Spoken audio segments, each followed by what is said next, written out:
So this week I would look into the deconditioning process, and I would think back to when you started with human design and gene keys. Maybe you just discovered it, and then you can think about already, maybe from 2 years ago to now, what is your experience? What have you noticed in your life that is different, or that comes into your awareness, for example?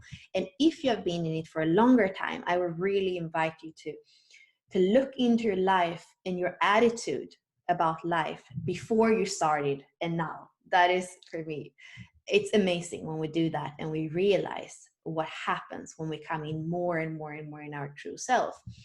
And I would also challenge you to look at, is this for you more than anything a mental contemplation?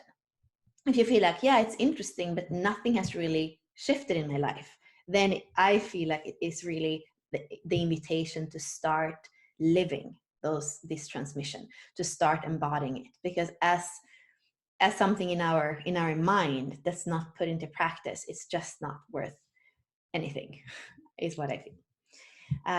And look at your life. What are the places where you feel corruption? Where are the places where you don't have this balance, this equilibrium? And start to take responsibility for those places.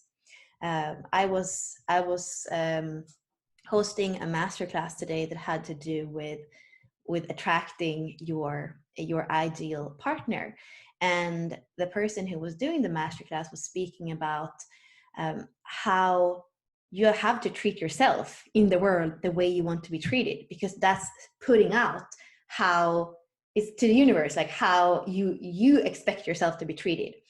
And that's really, really interesting. and I can feel that in myself, that I haven't always been treating myself so well. And that's probably why I have been creating relationships with interference and corruption, which is the low frequency of the 44 and the 50.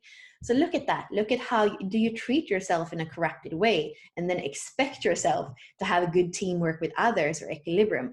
That's probably not going to happen. So I wish you all a good week, and I'm going to see you next week.